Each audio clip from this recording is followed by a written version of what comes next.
YouTube? We do it all straight from the garage with another one.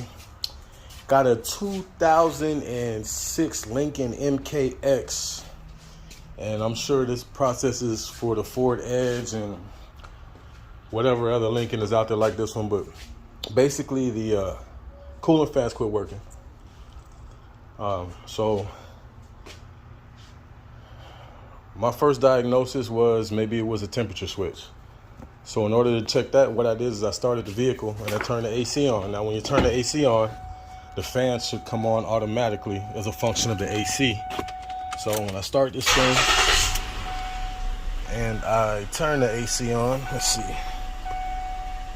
Man, I don't know how this thing works. Every car is different. So I got my AC on. I hear my compressor. So my fan should be running at this point.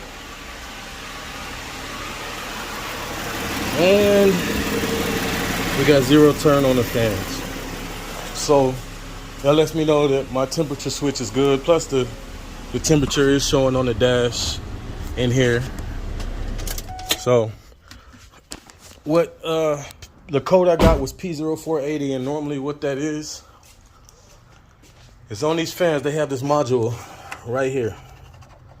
And this module is what controls the fans from the AC to the temperature and everything else. So normally when this module goes out, you have to replace the whole fan system. And so basically at this point, you can replace that module, but then you got to think what caused the module to go out. Is it the fans were pulling too much electricity? Are they not balanced? So the best thing to do in this case is just change the fan. And so I got my new fan assembly here. And so the first thing I'm gonna do, I'm gonna take this air filter box off just to give me access. And I'm gonna try to do this without removing the top radiator hose. So we'll see how that goes. So I'm gonna remove this 8mm here. Let's see, this is really messy in here. So once I get that 8mm off, and then I'll take this clamp off, we'll see what I gotta do to remove the rest of this. All right, guys, so I got the air box off. And basically you take the 8mm bolt off, and then once you get that off, you can take this clamp off, release it, that whole assembly will lift out, and then once you take the air filter out, the bottom half just pulls up. It's stuck in these two grommets. Now I just wanted to go through a few things. This here is the fuse for the fan. It's a 60 amp, and if you look at it, it's not burnt or anything, and I already tested it with my voltmeter. All you got to do is pull it out. And then if you have a voltmeter that measures ohms, like this one here, if you touch the two sides of the fuse together, it should show continuity and you should get a beep like that. So both sides of the fuse, just touch that on there. That's how you know if it's good, if you can't tell visually. So I know the fuse is good, and I checked this connector that goes to it. I'm getting 12 volts. So I know we're getting power.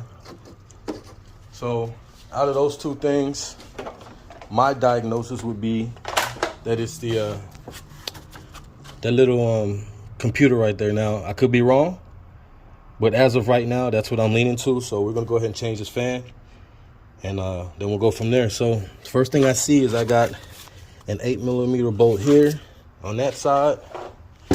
And on this side, you can't see it, but it's right under this hose. There's another 8mm bolt. Normally, when you remove those two bolts, it'll just slide out. So I'm gonna remove those two bolts and then we'll come back. All right, y'all. So I did have to remove the upper radiator hose. I just took it off over here, and I got it posted up here.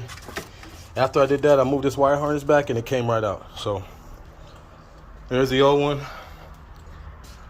Not really a big job. I'll slide the new one in, and we'll go from there. So too easy. All right, guys, hopefully this helps somebody trying to replace this fan. Remember, oh, one other thing, there's a bracket that goes right here. It's an 8mm bolt. Just take that 8mm bolt off and that bracket will come out. Other than that, pretty straightforward. Any questions, leave them in the comments. We do it all straight from the garage. Peace.